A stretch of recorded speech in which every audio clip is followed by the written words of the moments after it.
Carolyn, are you there? Hey, Mari. Hi. Reading. Hi. Carolyn, I can't hear you. Oh. Can you hear me? Yes, I can hear you. Okay. Oh, now I can hear you. Okay. Okay. Okay. Listen, quick question. Okay. All right. Are we having two speakers or just one? I think that's a good question. I thought Chris was supposed to help him. Well, that's what I'll do. I'll introduce both of them, but I thought maybe you know. Are they both? I mean, I don't know how you do that with this Zoom thing. Well, because they can both get on separately, okay. And then they can, go back and forth. Mm-hmm. Okay, good. How you doing? Okay. I'm doing okay. Yeah, I spent this afternoon putting the slideshow together, and it kept getting longer and longer and longer. And I thought, wow, we're going to have a really long meeting. Uh-oh. Okay. We have a lot of good business stuff, so that's good. Okay. Yeah. Okay. Well, hope that doesn't, get them too thrown off then. No. Because usually we tell them that they're going to start talking around 6:15, 6:30. So I can get through most of this really quickly. Okay. So did you tell them that? Because I said it. I don't know what I said. I'm sorry. You said about 15 minutes, and that's okay. They're probably used to people going over. They're probably used to people who can talk and talk. Yeah, I don't know. It's just been kind of, Timmy just called me upstairs that we have a neighborhood red-shouldered hawk couple, two of them. And one was sitting up in the tree, the male, and then the female flew in with a bird to eat. And so then she's plucking it apart, and feathers are flying, and the male left. He's like, didn't bring me any. It's my dinner. I have to go get my own. He's going to go to Chick-fil-A. He knows where their other chicks are. Yeah, so that's what he flew off. So anyway, awesome. So I keep running up and down. He's going, Mari. What? I'm getting ready for the meeting. Bobby just told me, because I'm sitting there watching this murder mystery on TV, and he says, you better go log in because somebody's going to want to chat. I'm like, okay, fine. Watching Bruce and murder mystery. And then, what time is it? At 5:30, I get a call. There's somebody on the road driving. And I thought when he said his name, they got the Southern accent. And they, from the North, I'm still struggling with it a little bit. But anyway, so he says, such and such. And he says, about this meeting. Oh. I said, is there a problem? I mean, is everything okay? It doesn't sound like you're okay. What's wrong? I thought it was Dr. Gammon. Yes. And he was like going to tell me, oh, I can't make it. I'm stuck with this new job. Oh, no. And he says, this new job is kicking me. I'm still trying to do the other job. And then he said the National Wildlife Federation, whatever he said it was. And I said, tell me your name again. And it turns, because I said, are you going to be able to do the meeting tonight? He goes, I thought it was in April. And I said, tell me your name again. I'm thinking, panic, Don't tell me you can't make it. Oh my gosh. Like 15 minutes before it starts, right? Yeah. So anyway, I have had trouble getting a hold of him. And we both don't remember how we connected with each other several months ago, but he had it on his calendar. And I had to contact this federation of whatever it is. I should probably look it up. Now, the Wildlife Habitat Federation. Oh, okay. And they didn't answer. And then finally, I left another message, and the head guy called me back and said, Brian Roberts, who's supposed to talk, got another job with the U.S. Army Corps of Engineers. So I'll have to get a hold of him and make sure he's still going. So it took like another week. And this is the guy that called at 5:30, giving me a heart attack. But anyway, he's definitely going to do April, and he's done them before, so he's familiar with Zoom. And April so we're okay. Okay, he's restoring native prairies. Prairies. Yes. Awesome. Awesome. Yeah, right. Awesome. I can't wait to hear the guy who's going to talk on deer in June. I think that's going to be Yes. great, right? Yes, that's right. Especially since they're finding chronic wasting disease. That's going to be. That's what I want him to touch on, because if you're a hunter, that's very important. Oh, I think we have Dr. Gammon on. All right. Yes, there he is. Howdy. Okay. How you doing? Hey, with a howdy, of course. How are you this evening? I'm doing pretty good. How about you? We are doing great. We are looking forward to this tonight. And I see Peter Jensen, and is that Sharon Newsom? I don't see a video of you, Sharon. Wanted to make sure that was you on it with us. There's Sharon. Hey, Sharon. Hey, Sharon. Howdy. How's everyone? We are so glad that you joined us. Oh, here comes Chris. Okay. There's Chris Larson. Awesome. Bearman, you are not allowed in this meeting. I thought that sounded like a cat. That is very much a cat. That cat is just the worst cat. He comes. If you go outside, go ask your dad. Go on. So not a good meeting attendee. Hey, Chris Larson. Hi, how are you? I am doing fine. It's so good to see you in person. Me too. Sort of in person. Sort of in person, yes. This is as close as in person as we're going to get for a while, but that's good. It's so nice to see people when you haven't seen people in a long time. It's so good to see smiling faces. Peter Jensen, we were out on Spring Creek Nature Trail today, Bobby and I, for 2 hours. We did almost 3 miles, and it was beautiful. A perfect day. That's good. Oh, it was so gorgeous. We have not been out as a trail crew probably for 6 weeks, if not more. Hope to get out soon. Is it too muddy right now?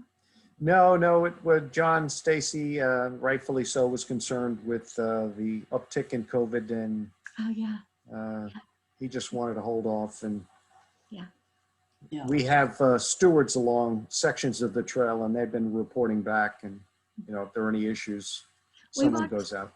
We walked all the way from Ann Schneider Way to Burroughs Park, and then we walked a little bit into Burroughs Park down to Spring Creek, and then came back. So you took the big boardwalk. We did take the long boardwalk, and we looked at all the places where it had been attached to trees, so it wouldn't float away. We were there. Yes, yeah. That was a huge effort to build that.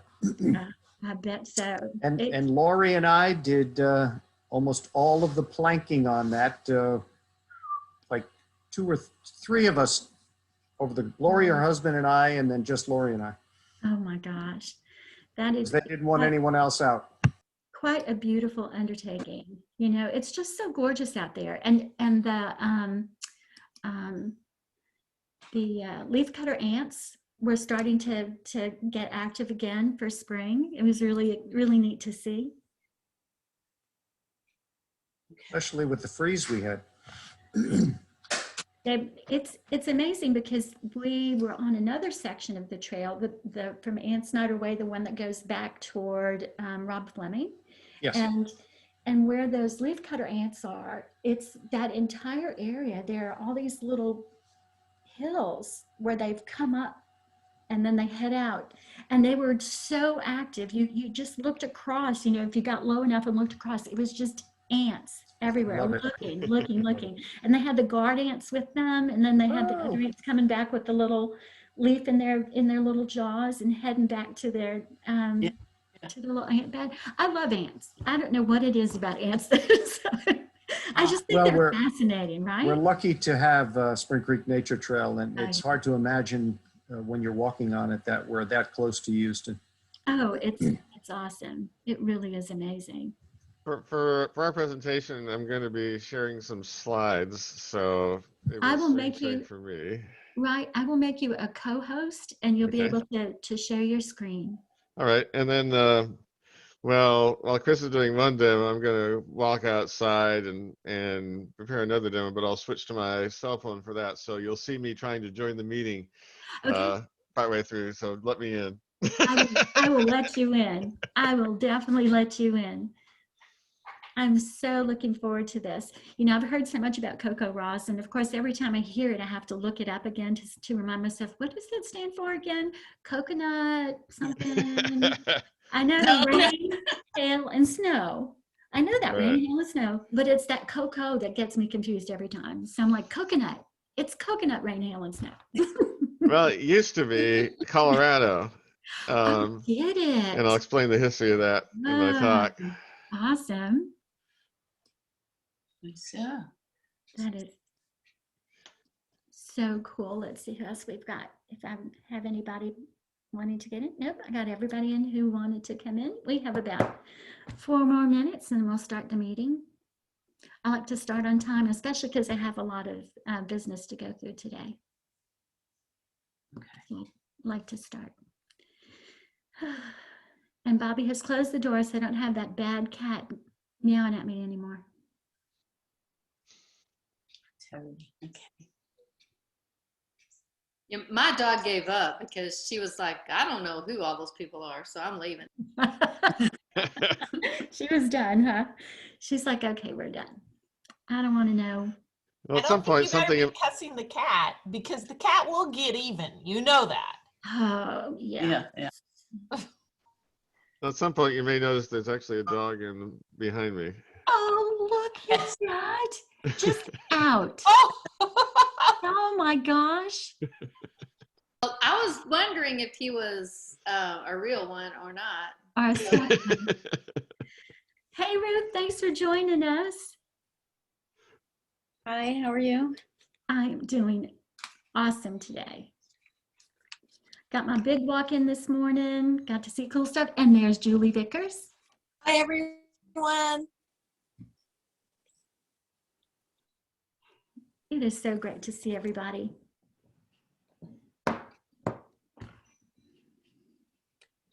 Just a few more minutes and we'll start our meeting. Now I've got Carol, is that you, Carol Carruthers? I have a Carol, but no last name. I see Carolyn Worsham. Is Bill there with you? He better be. Well, he's in the other room. He's not right here. Oh, well, when we start, he better show up. I will tell him you told him that. I have, yes. I'm requesting his presence. Oh, good. And we've got Jay and Cindy joining us. Wow, Jay and Cindy. Yep.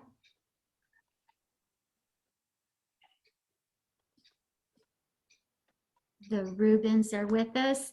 They better be because Cindy's picture's on one of our slides. She has recertified already. My biggest problem is getting enough training in this early in the year. So this is going to be nice. So Chris and Dr. Nielsen-Gammon, are you familiar with how the Master Naturalist program works? How we have to have a certain number of advanced training hours and volunteer hours every year to recertify? I am, yeah. Awesome. We get Chris probably isn't. Somewhat. we get excited about things like CoCoRaHS because you can actually do that from home, and that's really nice to be able to, you know, get your hours done and not have to worry about being around other people. So we were very excited when you said that you were interested in coming to talk to us,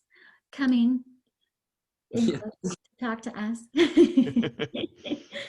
teleporting into our houses. That's what we're going to call it from now on. We're going to do the whole Star Trek thing. little teleporting, right? This is really, I mean, if I had thought that I would be doing this when I was like 15 or 16, I would have said, no way, I mean, just having a cell phone, I never would have dreamed of that when I was, except, you know, you'd see the camcorders on Star Trek. It was very futuristic, right? Yeah. Mm-hmm. So, Hugh, I can hear your cell phone. Thanks for muting. I appreciate it, Hugh and Diane. That's not a cell phone, that's a clock on the wall. Oh my gosh, that's kind of a cool sound though for a clock. Almost done. Where's the video? It is singing, singing, singing. Oh, look at that. I see. Oh, that there clock. it is. There you Back go. over here.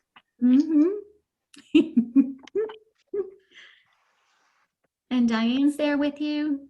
She is. She's in the other room at the moment. Okay. Well, I'm gonna mute myself.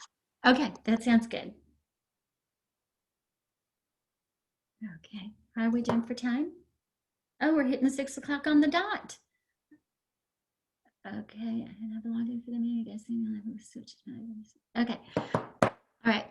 So, Melissa, you are online with me? Yes, figured it out. Okay, good, sweetie. Change some things. Okay, I appreciate, there you are. I see you now. I appreciate that.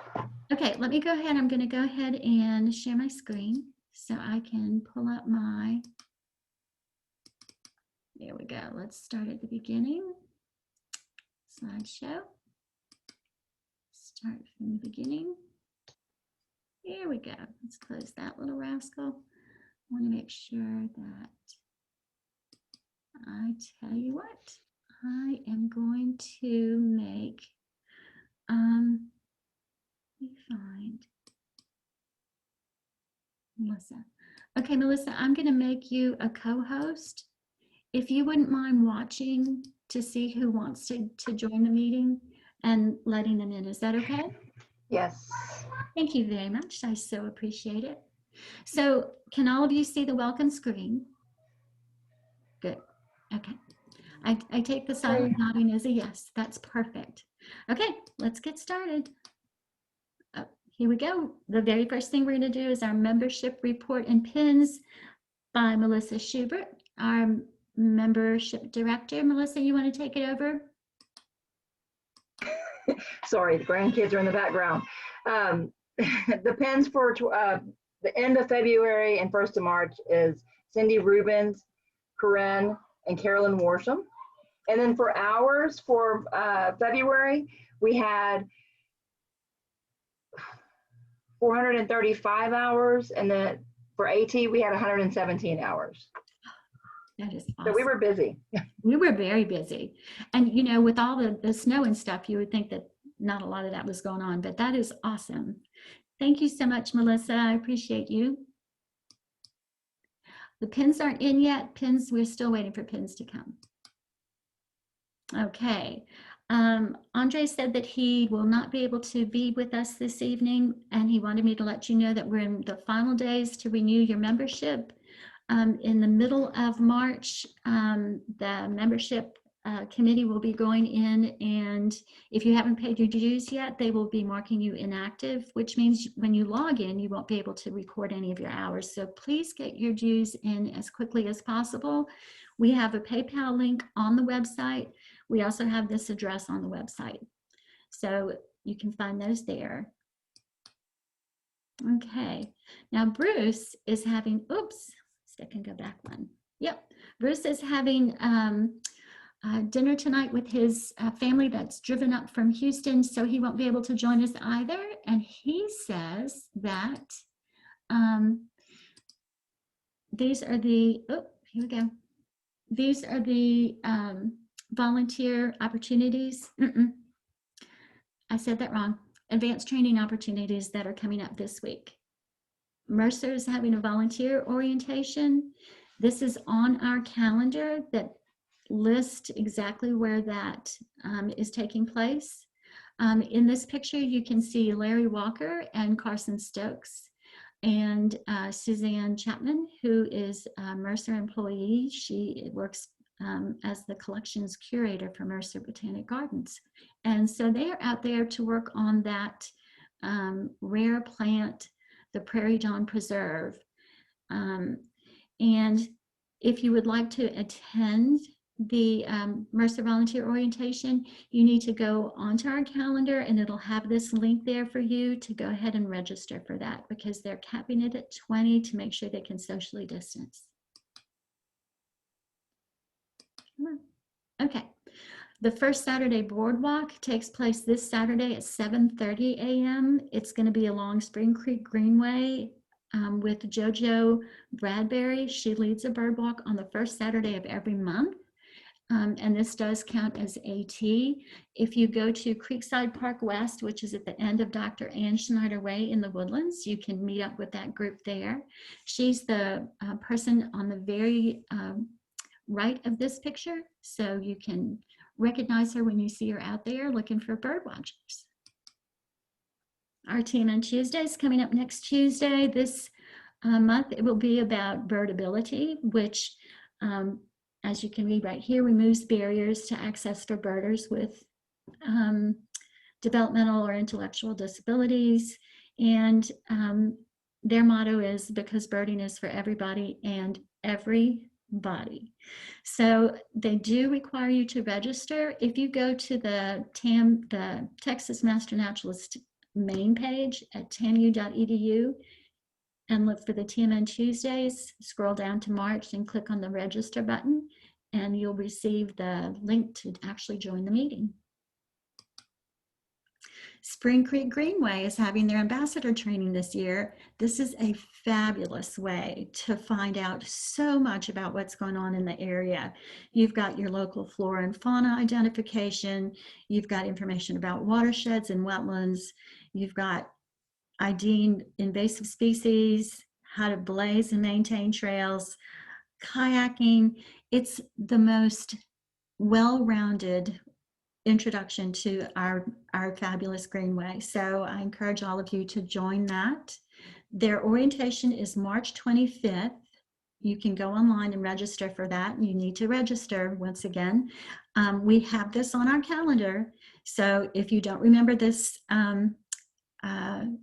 URL, it's on our calendar. Just look for it on March 25th. That orientation is mandatory.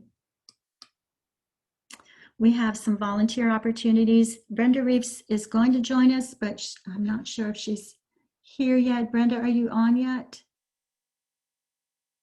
No. Okay.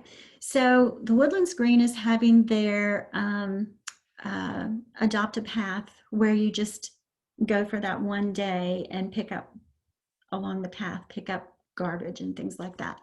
And that's going to be March 6th at 9 a.m. There's a link in the calendar because they would like for you to RSVP to make sure they bring enough coffee and donuts. Does that sound fabulous or what? Then the Earth Day Greenup is coming up later this month. It's at several of the Woodlands parks. They would like for you to register, pick what park you're going to be at. They bring out garbage bags and gloves and litter pickers and things like that. So go online, register for that. It's from 8 to 11 a.m. I wanted to draw your attention to this page in particular. The most interesting thing about this page is that right above the calendar, there's the line that says, for a list of unscheduled, work at your own pace volunteer activities, check out the approved chapter activities. And there's a link that says Heartwood Volunteer Projects. Now, when you click on that link, it brings you to all of these in-person volunteer activities that include things like from Mercer, you can go and cultivate native plants. You can go and help remove invasives. You can go to the Prairie Dawn Preserve. You can read books to children.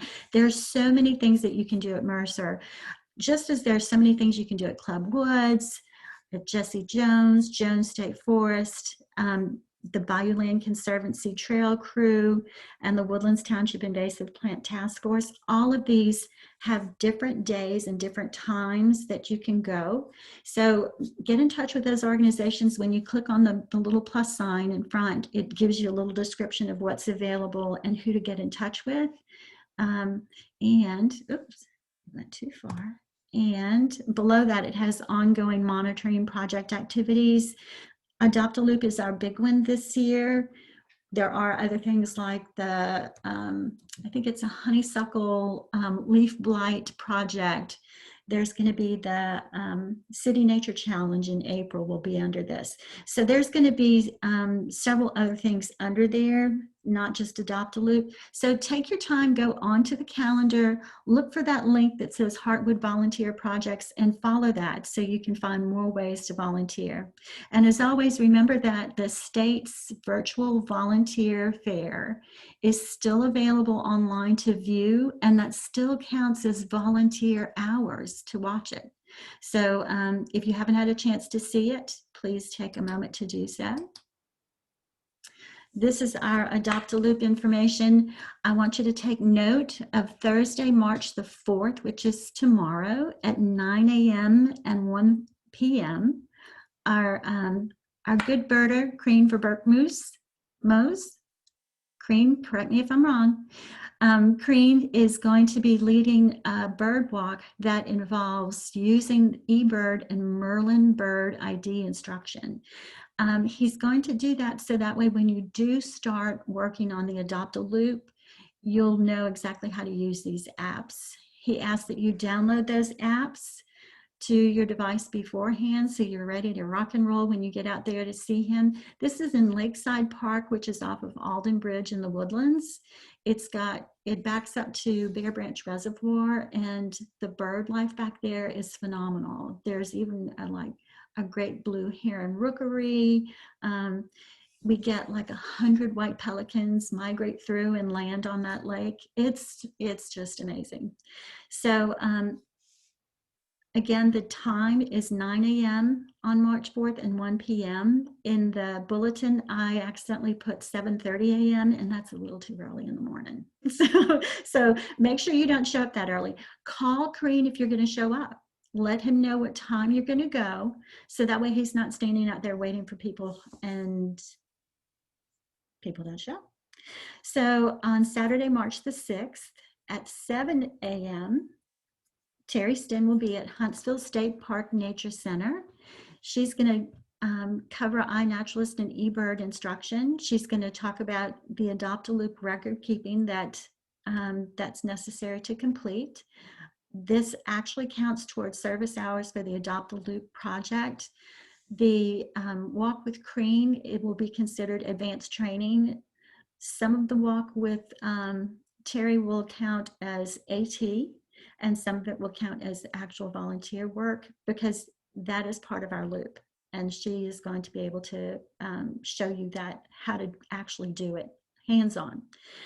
She asked that you bring a picnic lunch, a lawn chair. They're going to have a picnic area set aside so you can space out and still yell at each other and say hey and see friendly faces. So that's an awesome opportunity right there.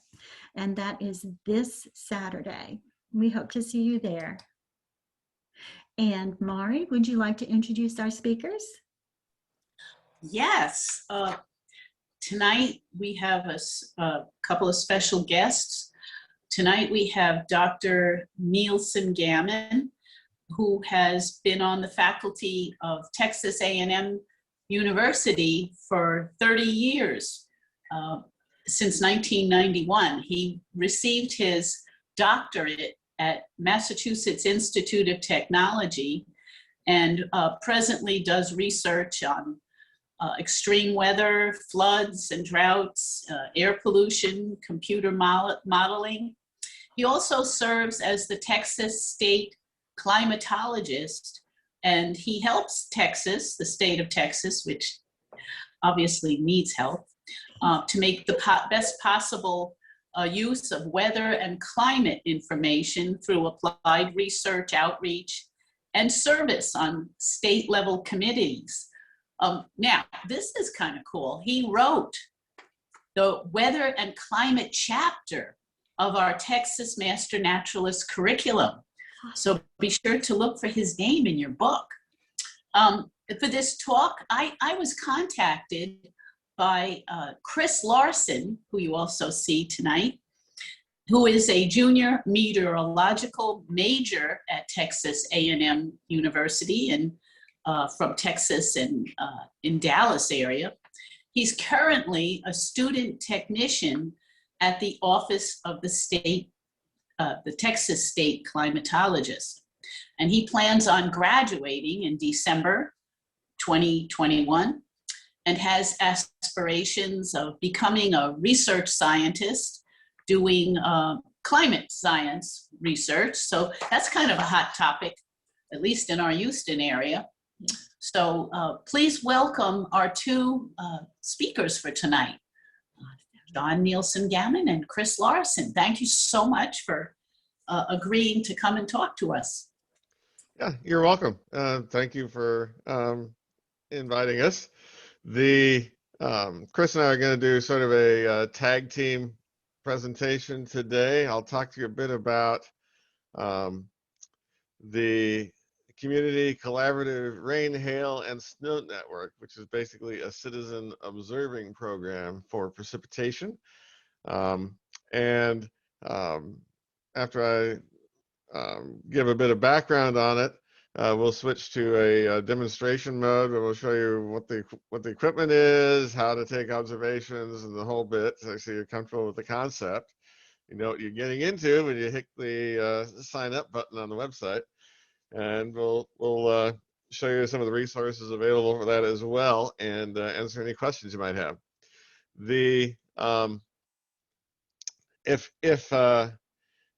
If we'd known that there was going to be a major cold weather event a couple of weeks ago, we might have planned a different topic for this. But as it is, this works out pretty well because this is the primary recruiting season for CoCoRaHS for getting new volunteers. So actually, the timing does work out perfectly. I gave my my talk the interesting sounding title, CoCoRaHS for Texas, Rain for Everybody. So once upon a time, there was a precipitation event in north central Colorado. Fort Collins is about 120 miles or so from the Denver radar, and they were getting observations in real time from the airport station, which was located on the northeast edge of Fort Collins, which is it's a college town, a lot like College Station. It's the home of Colorado State University, so there's a lot in common with us here. In fact, the Colorado State climatologist is housed at Colorado State University. There were a few thunderstorm showers in the area, but nothing exciting. So the National Weather Service didn't really have any idea that what was going on was actually a major flood sweeping through the town with 5 fatalities and lots of damage to the campus and the surrounding community. Now, the state climatologist at the time, Nolan Deskin, lived in the west part of town, and he knew it was raining hard and was a bit surprised there weren't any warnings out. Turns out, after the event, they studied the distribution of rainfall based on just people who happen to have rain gauges or maybe an open bucket sitting outside, what have you, and found that in a 4.5-hour period, 10 inches of rain fell in the hills above Fort Collins, and it fit right in between where all the observations were available relocated. And consequently, I mean, even the climate stations afterwards reported more rainfall, but not nearly as much as what actually fell during that just 4.5-hour period. So he realized that there are a lot of people who are interested in the weather, who record their rain gauge observations and that sort of thing. It wouldn't be nice if there was some way to actually have that information distributed to the Weather Service, distributed nationally. And so that's where the Colorado Community Rain, Hail, and Snow Network got started. And in Colorado, at least, it was very successful. The next time they had a flood was in the year 2013. And this is the rainfall information available from that event. Literally dozens of gauges reporting rainfall every day, and more frequently when there's hazardous weather going on. So it started in Colorado. They weren't very visionary at the time, but it's now actually in several countries. It's called the Community Collaborative Rain, Hail, and Snow Network. I got interested in getting lots of rainfall data. I was about 5 years into my stint as state climatologist, and we had a fairly dry summer back in 2005. In College Station, we had a little less than 6 inches for the entire period from the beginning of June to the end of September. But Grimes County, county immediately joining us to our east, the official station in that county had 14 inches. So at least clearly they were better off, at least until I got a call from a rancher in the county saying, we're having serious problems out here with drought. Why is the National Drought Monitor not showing us being dry? And so I looked at the data as well. It's rained a lot. But then I looked at the radar information, and it had rained a lot in that one spot in Grimes County. 14.3 inches was the only place within miles that had above normal rainfall for that season, and most other places were around 50 to 75% of normal. So I knew that the normal gauge information doesn't cut it, and I started moving toward using radar estimated precipitation as a tool for figuring out actually what's happening on the local scale, because you can see rain has a lot of variability. But radar is good for showing where it rained more and where it rained less. It's not so good for showing, well, how much it rained exactly, because it's only estimating the rain based on what the radar can see, which can be quite a good distance from the ground and depends a lot on the rainfall characteristics. So you need the combination of radar information and gauge information. So for that and for a variety of other purposes, we have CoCoRaHS, which is, it's a nonprofit, and it's community-based, and the idea is daily measurements of precipitation where you live. The tool is basically a rain gauge and a post. For places that are hail prone, you might also have a hail pad, which can actually record the size of hailstones that hit it, which saves running out in the middle of a hailstorm to collect the hailstones to see how big they are. So it's kind of safer that way also. And there's a whole bunch of training programs and outreach programs and so forth associated with this thing. There's a website with maps and stuff. There's an app for entering the rain you got, so you can walk outside, see how much rain there was, open up the app, type in the value, and that information is now available nationally through the network. So it certainly is a more effective means of distributing rainfall information than hollering over the neighborhood fence to ask how much your neighbor got and how much you got. And it's also extremely important for a variety of purposes. From the ecosystem side, of course, rainfall has a tremendous impact on what goes on. Dry year, you see the foliage becoming dormant. You can actually have mortality of grasses, shrubs, and even potentially trees under very dry conditions. Meanwhile, soil erosion is dependent on how much rain occurs, and the intensity of the rainfall is going to determine basically how much rain soaks into the soil versus how much runs off. So 5 inches of rain is great for the soil if it occurs over 5 separate days, but if it's just one day, most of that's going to be runoff and might even produce flooding.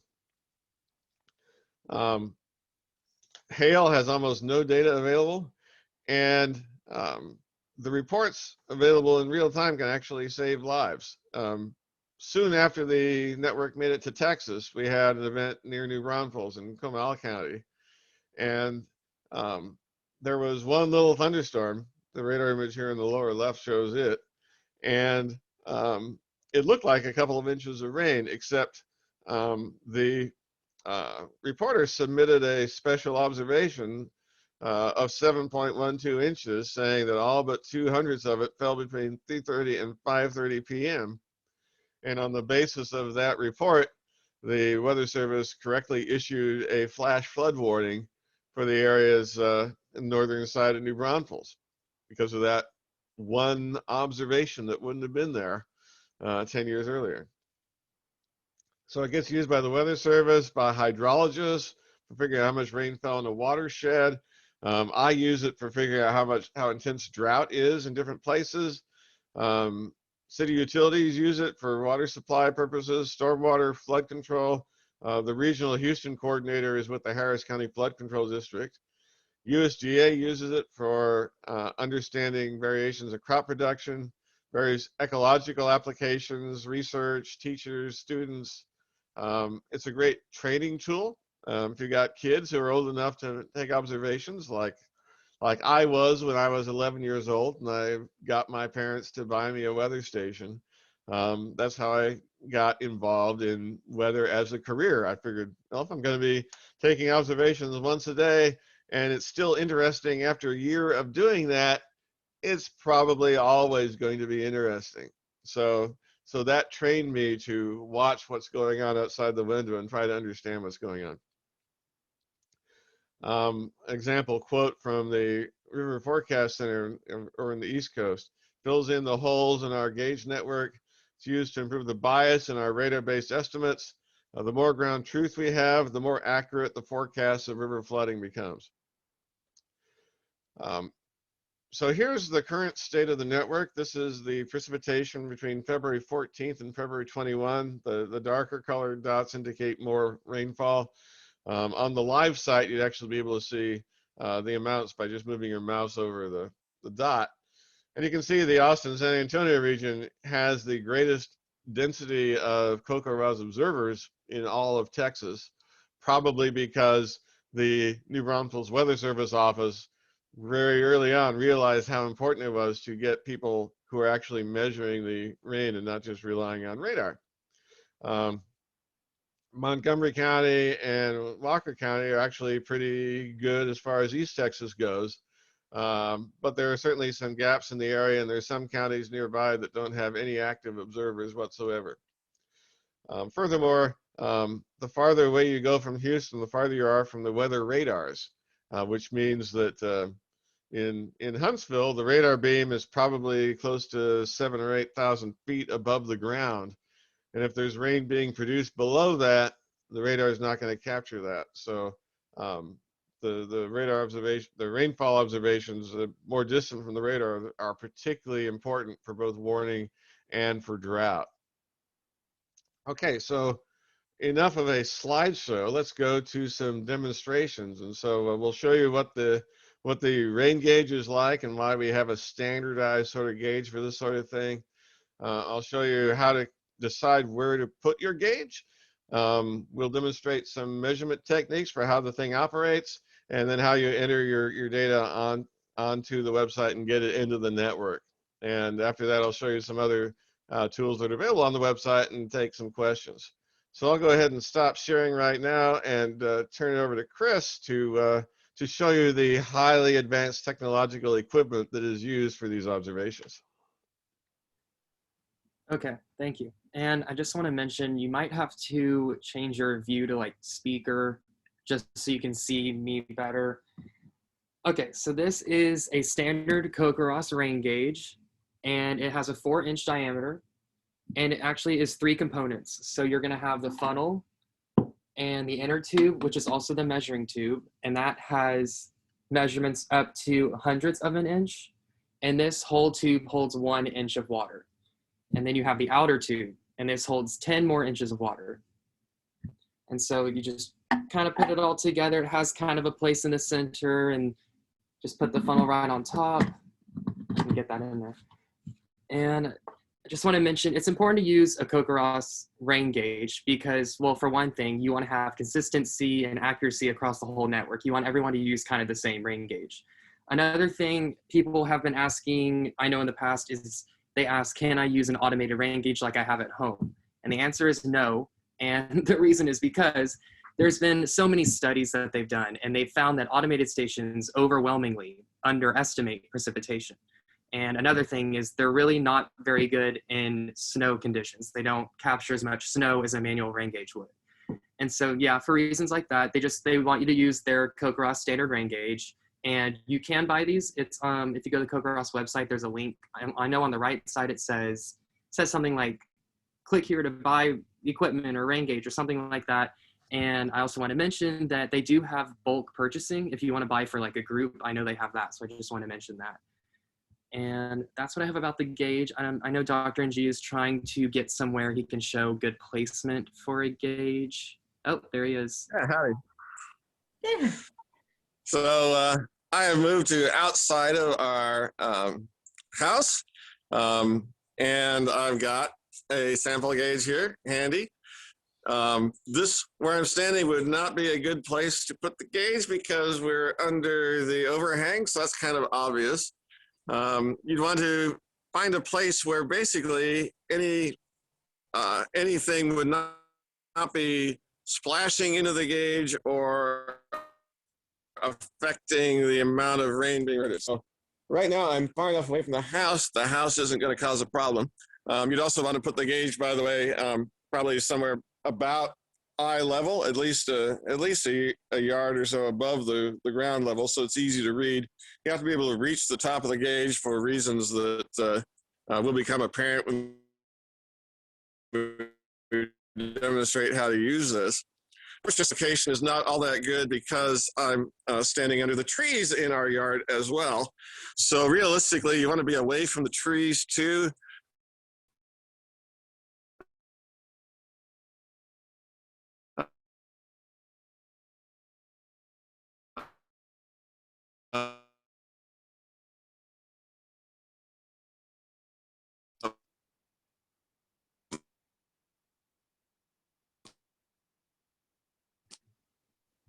A good rule of thumb would be, so this is, yeah.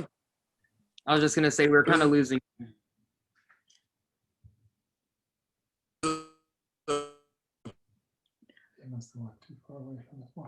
Yeah. Can anyone else hear him? No. Dr. NG, we're kind of losing you wherever you are. Yeah. I think you might have to go back closer to the house, even though you can't use the rain gauge there.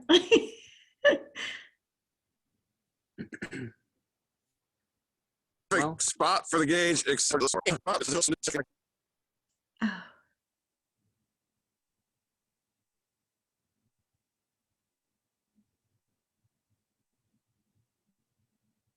Oh.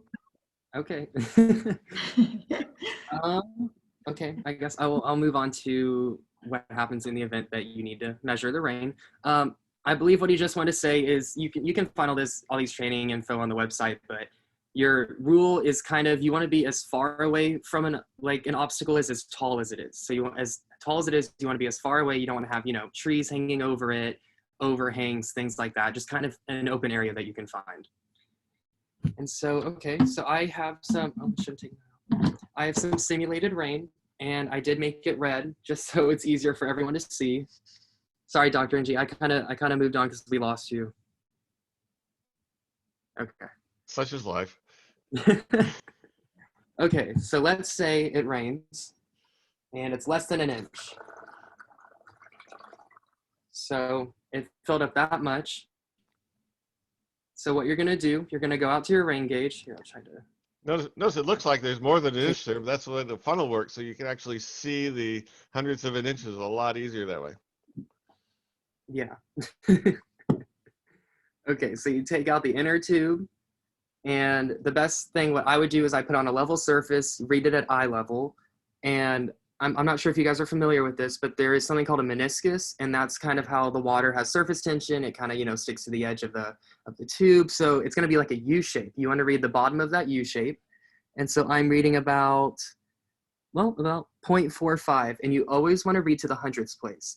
And another thing I want to mention is never round up. They always ask that, okay, if you get 0.99 inches, you got 0.99 inches, you did not get 1 inch. So it's always important to, try to get as exact as you can.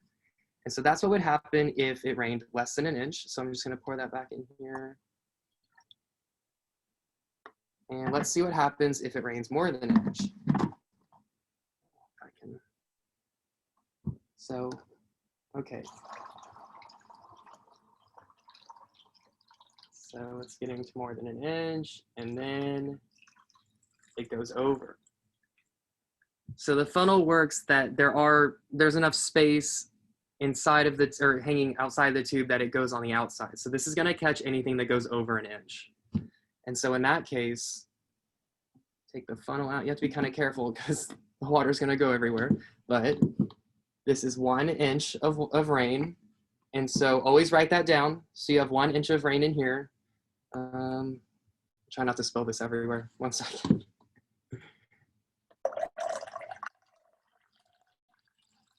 Oh, okay. So definitely write that down. That's 1 inch of rain. And so what you're going to do is you're going to take the funnel that you have, keep it outside and just put it on top. And you're going to measure the rest of what's in there. Sorry, I can't really move the camera right now, but. Okay, and that didn't go back over. If it went over again, you'd continue this process. So that's what you have. You have 1 inch already, and then you measure it again, just like we did before. And this is about exactly 0.60. So when you report for your 24-hour precipitation, you're going to add that. So it's 1.60 inches of rain. And so that's what would happen if it went over an inch.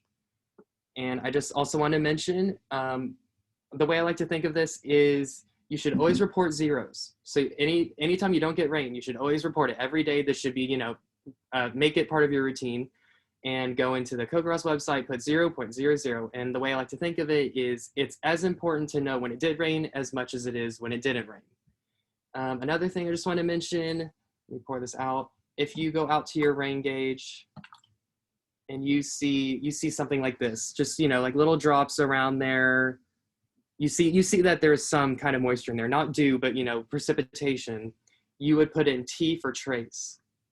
And that doesn't actually have to be in the rain gauge. If you get to your location and you saw a sprinkle of rain, or you see snowflakes around your location and it didn't exactly make it into your rain gauge, you can still put T for trace because okay, there was some precipitation here. Let me see what else. CoCoRaHS also asks, ideally, that you record your observations at 7 a.m., but you can do anytime between 4:30 and 9:30 a.m. And of course, you can input your measurement other times. It just won't show up on the map. And what that means is every day, every time, almost immediately when you enter your measurement, the map will show exactly where you are and what you entered for the day. And so what I mean by that, if you do it outside of the time, it's not going to show up on the map for other people to see and, compare what they got versus how much rain you got. So that's what I have for that. And I think Dr. Ng is going to talk about measuring hail now. Yeah, sure. I'm sure you're all excited to see my hail demonstration, but unfortunately I don't have any hail available, so we'll just show a couple of slides on that. For hail, it's pretty much quite a challenge to actually measure the amount of liquid associated with hail, because the hail is coming in such large pieces. But the most important aspect of hail is typically how big it is. So you can have, you could try measuring it with a tape measure or so forth, or size it compared to golf balls or what have you, or if you have a hail pad, like a piece of styrofoam covered with foil so you can see the dents, that's great. But you don't need that. But hail is so important for the Weather Service that as soon as you see hail happening at your location, you can go online to the CoCoRaHS website and report it. And that information goes directly to the Weather Service in real time, so they can evaluate whether they need to issue a severe weather warning or upgrade their warning or what have you. We had an observer last summer report 5.5 inch hailstorm up near the Red River, and that turns out to be probably the second largest hailstone ever recorded in the state. There was something back in near Midland back in the 1960s that probably exceeded that, but we don't know because we don't have any photographs of it. But if you record it, it'll become an official observation, which is great. Okay, as for snow, which some of you may have been just completely ignoring until this winter, I'll let Chris give a demo of that. Let me stop my sharing. Okay. Okay, so to simulate snow, I have some ice cubes. So let's see what happens if it snows into a CoCoRaHS rain gauge. So it didn't go anywhere. So snow usually gets clogged inside the funnel. Let me pour this out. So when you expect snow, or when snow's in the forecast, you're going to want to take out the funnel and the inner tube. So all you're going to want to have is just this, where in your location, that's all you're going to want to leave. And so for CoCoRaHS, you're going to have 4 measurements for snow. And I know that sounds like a lot, but they're all kind of the same. Let me explain. So the first one is going to be your depth of new snowfall. And so what that means is you can get a ruler, or I know CoCoRaHS has their own snow measuring rulers, and you're just going to find a level piece of ground, and a level ground where you know it didn't snow the day before. And so you're just going to kind of put it in there, read from eye level, and take a measurement of the new snowfall. Some people like to have something called a snowboard. And what that is, it's like a 16 by 16 inch wood plank that's painted white. And you just kind of put it in a place in your yard and mark it with a flag. I know people have marked it with flags and things like that. And you're going to look for that board. You'll stick the ruler in there, and that's how much snow fell on the board. So how much new snowfall you had. So that's going to be your first measurement, is the depth of new snowfall. And your second measurement is going to be the liquid water equivalent of the new snow. And so what that means is you're going to take whatever fell in your rain gauge, and you have this inner tube. So you're going to take everything in here, just bring it inside. You're going to have this inner tube, fill it with warm water, and be sure to make note of how much warm water you put in here, and just pour it in here, and you're going to let that snow melt. And you're going to do like I did before, where you're going to put the funnel on top of the inner tube, measure how much liquid water is in there, and you're going to subtract what you added so that you know exactly how much snow fell. And some people, they do something else. It's called a snow core. And so say something messed up, they didn't take their funnel out, they didn't use their gauge. If you have that snowboard, or you have like a level ground, you can invert the cylinder completely and just put it straight down into the ground, get a spatula, kind of, go between the ground and the gauge, and flip it over. And you're going to have a core of snow in here. And you're going to do the same thing, melt it, measure, that kind of stuff. And when you're finished with the snowboard, you're not going to use it anymore. You just take it out from where you had it and put it right on top of whatever snow you have, so you can measure the next 24 hours snow, if the snow is going to stay, which maybe won't be an issue with us being in Texas. The third measurement is going to be the total depth of the new and the old snow at the observation time. And so what I mean by that is, around your location, you're going to use a ruler or the snow measuring ruler, go around different areas in your location, and just take an average of how much snow total depth there is. And so the reason I say that is because snow doesn't fall uniformly. It can drift. It can, pile up in one place, be completely not in this area. You can have barren parts of your yard. You can have an inch over here. So, just take measurements around your area and average them, and that's going to be your total new and old snow depth. And then the fourth measurement, which I know on the website it says this is really for states where snow is on the ground for long periods of time. That is the same thing I did in 2, meaning your liquid water equivalent, but it's of all the snow on the ground. And I know on the website they give me pictures of 6 feet of snow, and they say measure at your own risk. So that's what I'll repeat: measure at your own risk. If you don't want to measure 6 feet of snow inside of your gauge, take a core. I know that'll never be an issue for us, hopefully. But that's kind of what that means. Just new and old snow that fell, melt it, and then measure how much there is total. Sorry. Okay. I know that was a lot. And then now Dr. Ng will show you how to report whatever you find. Yeah. Personally, if I saw 6 feet of snow, I would be measuring it for hours. I would not be afraid of it. But unfortunately, or fortunately, most of the time, all you have is the rainfall. Until there's hail or snow and you panic, like, what am I supposed to do in this circumstance? And you go on the website and you find out what the instructions are, or you replay this recording and hear Chris tell you all about it.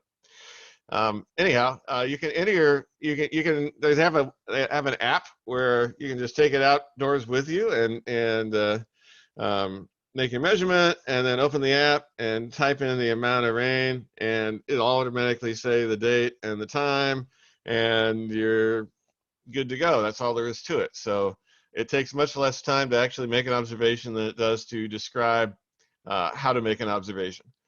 But if the website itself is much more a full service sort of thing, so if you're really enthusiastic about it, you could put in a lot of detail here. So for example, you can put in the exact observation time, which you can do in the app, to the amount of rain. 0.00 inches is sort of like a default value, I suppose. because most of the time it doesn't rain. But let's suppose you had 3/100 of an inch. We can record that. And suppose you did measure it at 7 a.m. We'll just go ahead and leave that the way it is. Now, if you were the observer, CoCoRaHS observer in Del Rio on February 15, you would have reported 0.3 inches. And in the notes, the actual observer reported basically, essentially, a blizzard. Lots of blowing snow, very dry, etc. So that, providing this sort of context is extremely valuable when something unusual happens, so we can tell did they actually make a mistake when they typed in the amount, or what was happening. So that sort of thing is really helpful if there's something interesting happening. The snowfall and total snow and ice probably not going to be relevant generally. This stuff, if you're really gung-ho, you can put in the timing of the precipitation, but that's not certainly not essential either. It's more important that we get the amount and that you're willing to do the amount every day rather than provide all these details. So that's for a standard report. Suppose you went on vacation for the weekend and came back on Sunday night, and Monday morning there's 3/4 of an inch of precipitation in your gauge. Well, in that circumstance, you would do a multi-day accumulation report, which is in the process of loading. Unfortunately, their demo site is kind of slow, but I'm using that so that I don't accidentally put in a fake observation. I believe in data accuracy. But the purpose of multi-day accumulation is you basically say, okay, there was 3/4 inch of rain. It fell between, this time and this time, more than 24 hours. Don't know exactly how much. So it's still useful for getting the accumulation of time over the period. Apparently, that website's going to not really load very well, so I'm going to switch to my backup slides for showing the entry. Chris mentioned how important it was to put zeros in. Well, maybe you're not so gung-ho that you go outdoors every day when it didn't rain, look at your gauge, confirm it's a 0, and type it in at 7 a.m. Maybe you don't do that. Well, that's sort of okay too. They actually have this function where you can bring up your observation for an entire month, and any day that was actually 0 precipitation, just click the box, and it gets recorded that way. Here's a significant weather report, which I've suggested they change the name to as urgent weather report, because these go directly to the display screen in the Weather Service office. So anytime you got something particularly important for public safety purposes, you put this in. And it's not going to be at 7 a.m. probably. It's going to be whenever the severe rain's happening. So you can report the total amount of precipitation. You can report when it happened, and comments as to what's going on, whether there's flooding being observed or what have you. So it's your way of calling in conditions basically to the Weather Service. And since you're a regular CoCoRaHS observer, they know that this is something that's trustworthy, someone who knows what they're talking about when they're saying, hey, we just got 1.5 inches of rain in the past 20 minutes. They know it's real because you actually went out and measured it, and they know you measured it. This is what the multi-day form looks like. You put in the total amount, but otherwise it's just the same as a regular report. It gets included in the monthly totals that way. If you're gone a week and there's precipitation in your gauge,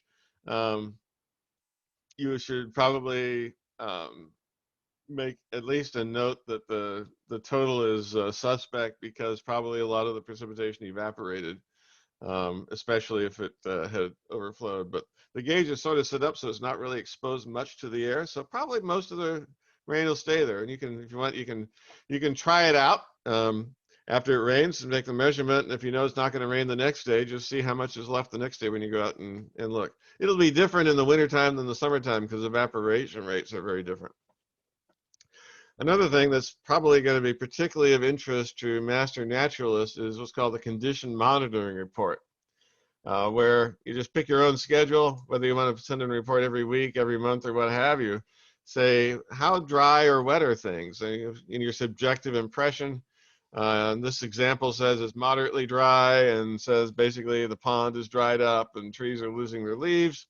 So you're monitoring the phenology, you're monitoring how the ecosystem is responding to those variations of rainfall. And that gets stored and reported. And you can go back, a year or two later and say, well, gee, it looks like it's going to be dry for a week. I wonder what happened last time that happened. You can look it up and click off the major impacts for your region based on that.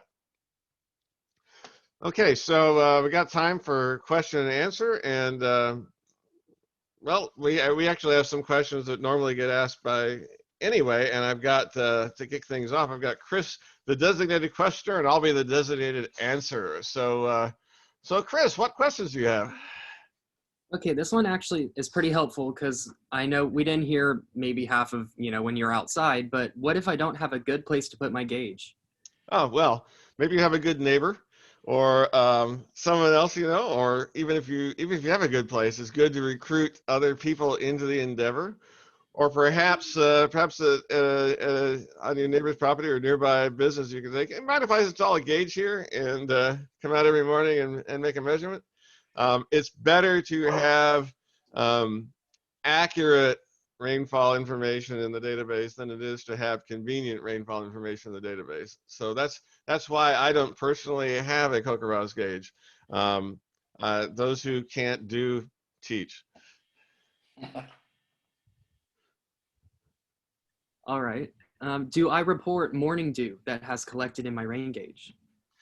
Yeah, unfortunately, dew doesn't count, even though dew can be an important source of moisture in some ecosystems. It's not really so much in Texas. It tends to evaporate in the morning anyhow, so the dew doesn't count. If you see the gauge is damp, you have to make the judgment as to whether the moisture there came from precipitation falling or whether it just grew there from dew formation. How long is my commitment to CoCoRaHS? Well, unfortunately, some people are so enthusiastic they sign up and never actually submit a report. Of course, it's your call. You're not signing a contract or anything, and this sounds really like a sales pitch, but you aren't. The longer the better, because it's great to have the records going back over a consistent period of time. But if you're not, occasionally we actually had a class sign up to be CoCoRaHS observers, and for a semester they take observations, and that made the station numbers get high fairly quickly for our county, but otherwise there's no commitment. In our area, the longest serving observer has been taking observations for something like 12 years and counting. So it's great, the longer the better, but every drop counts, as they say. I have a question. Yeah, go ahead. If properly installed, what is the estimated accuracy of your 4-inch standard CoCoRaHS gauge, rain gauge? Well, it's supposed to be accurate to 1/100th of an inch. In practice, the first little bit of rain is probably going to be lost because it may take more than 1/100th of an inch of rain to collect on the ground and into the cylinder. But once you're beyond that initial threshold, it's going to be a very accurate measurement. I don't know if you can see closely, but the edge is beveled so that it's a sharp edge, so it's a very precise 4-inch opening for the gauge. Beyond that, it'll depend upon where you put the gauge. Make sure it's perfectly level. You use a level to get it level, or fill it up with water and make sure that it goes up to the same level all the way around.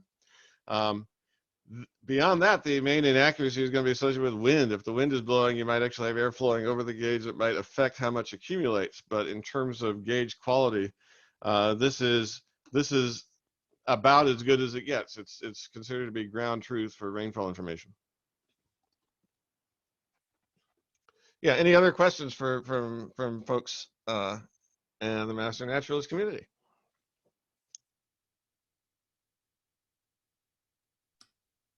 How expensive is it to buy one of the gauges? Oh, let's see. I haven't looked up the latest price. I think it's something like, well, let's see. I can look up real quick. I think it's like $30. Last time I looked, I think it's on sale for $32.75. I don't know, that number just came to my head, but I think it's $32.75.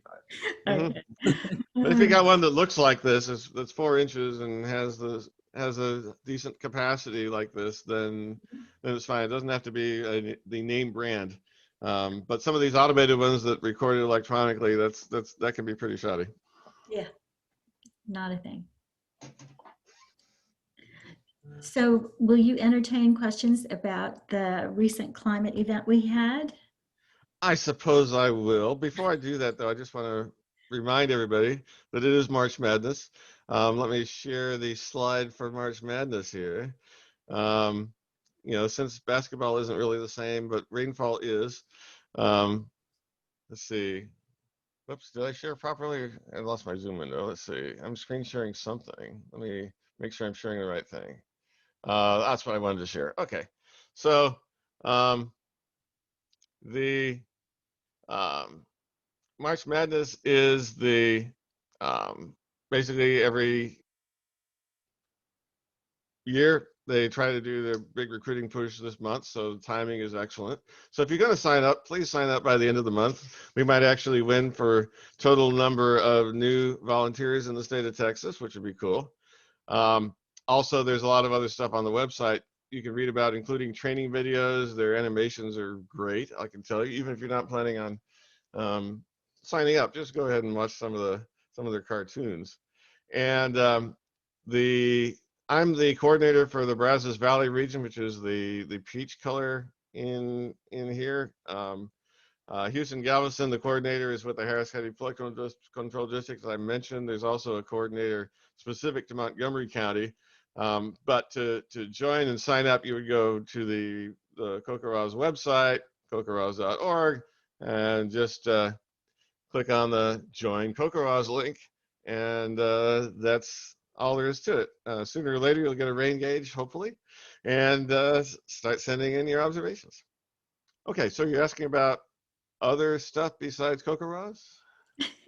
Well, first I wanted to say that Jeff Royd is on Facebook as the Woodlands Weather Dude. And when my husband found that page on Facebook, he was like, Carolyn, there's this dude here in the Woodlands who's really good at weather. You need to read his reports. You know, it's like gospel, right? So, yeah, so it was pretty neat to see his name just now as part of the CoCoRaHS community. So yes, my question is this huge weather event we had. And from what I understand, it's happened 10 years previous to that. And so I kind of wanted to know what made us a prime target for this polar storm to come down and hit all the way down into Houston and Galveston. Yeah, well, it does happen. As a climatologist, I can tell you whatever similar events there were, but this was, at least generally speaking, the most intense cold weather we've had since 1989. Mm-hmm. In terms of prolonged cold, like how the coldest for the entire week, it was the coldest since 1983. And 1983 was the absolute coldest. So we actually had the second coldest week on record. If you look at where people live in the state of Texas, consider the temperature they would have experienced. Mm-hmm. So fairly unusual. The coldest day ever was 1899, which got down below zero in half the state. We tried to come close to that this time, but didn't make it. Mm-hmm. The tail of the cold air starts somewhere over Siberia in late January, where cold air likes to form because it's permanent darkness this time of year and very cold snow cover and so forth. We had something which I'll just give the name once and you could ignore: southern stratospheric warming, which was the disruption of the winds going around the globe so they get more wavy. And that sort of helped the air move across the Arctic Ocean to Canada in early February. Then the next step was a very specific wave in the jet stream that brought warm weather to Alaska, and then cold weather on the backside brought it down to the United States. And then the final straw that broke the electrical grid's back was a storm system that moved in from the west, and the circulation behind it really caused the cold air to dive as far south as it did. Anytime you got something that's really unusual, it's going to be several dominoes all falling in a row to be able to get you to the end of it. That was some crazy weather, and I've only been in the States since 2000, so I missed the 1989 and the 1983, and of course I missed the one in the 1800s, thank God. But so yeah, so this was, you know, pretty new for me. So, Yeah, 2011 actually was about 6 degrees warmer. So yeah. even though that was, you know, that's why the consequences were so much worse. One reason the consequences were so much worse than they were in 1980 in 2011. Yeah, and 2011 was when we had that big drought too, right? That's right. Yeah, cold in the middle of a drought, so not very pleasant. It's been kind of dry here also, so but not as severe so far as it certainly was in 2011. Well, thank you for answering that. It was one of those burning questions. I'm like, why us? Why now? So I know that we do have several of our members who do CoCoRaHS reporting every day. I see their records come across on our VMS system, and I'd like to encourage all of you who are listening today to get involved with CoCoRaHS. It's a great way to get hours incremental. I think it's 15 minutes a day that you can claim of and record, and that's, you know, that should be about enough time to go out, unless of course you're getting cores from 6 feet of snow, and then I would expect more, but still. So, well, you know, I didn't mention 1895, and probably most people don't go back that far, but that was a very cold week in early February, and then in mid-February was the 20-inch snowfall that hit Houston. 20 inches in Houston. So it can happen. Oh man, that's crazy talk. Yeah, well, and the thing is, back then they had horses and buggies, right? Were they running around, and I don't think cars had reached Houston by. Yeah, well, yeah, they did not have enough sleighs, unfortunately. No, I wouldn't think so. I wouldn't think so. But here, everything just comes to a standstill because nobody can go anywhere with all the overpasses. So. Yeah, or they're trying to come to a standstill and can't manage it in time. Oh yeah. Oh, that's even worse. Yeah, that's not good. So I wanted to thank you so much for coming and talking to us today. Thank you so much, Chris, for reaching out to us and asking if we had time to learn more about CoCoRaHS. And I think it's a very worthwhile project, especially with the problems with having all the drought conditions that Texas seems to have. Feast or famine, you've got flood or drought. So, and it's always different, you know. It's all, like you said, my next door neighbor may not get rain and I could.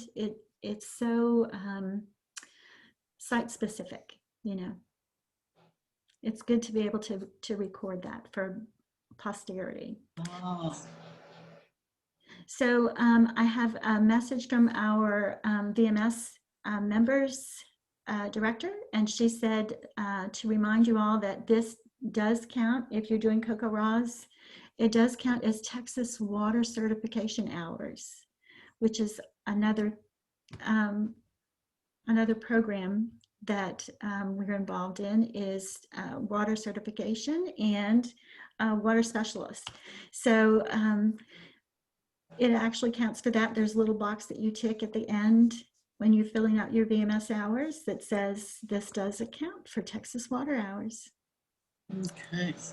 So thank you so much. And oh, I have a note from Julie Vickers that says that there is a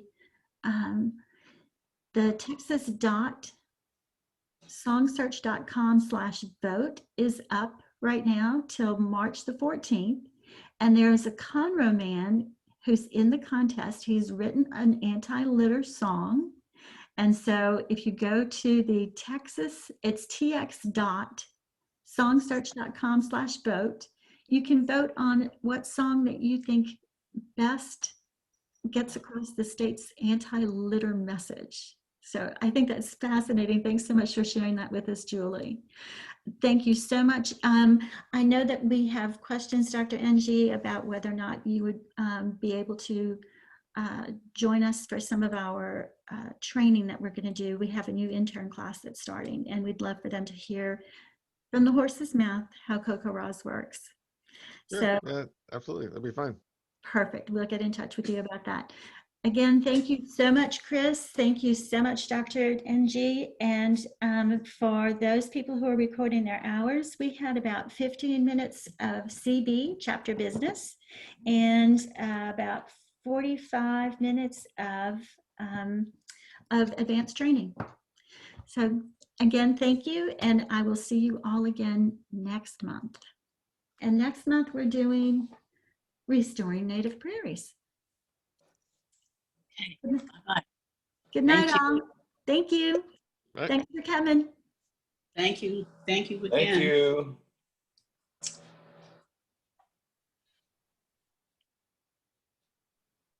Okay. Bye, Sherry. Bye, Terry. Thanks, Sharon. Bye, Scott. Bye, Jay and Cindy. Bye, Linda.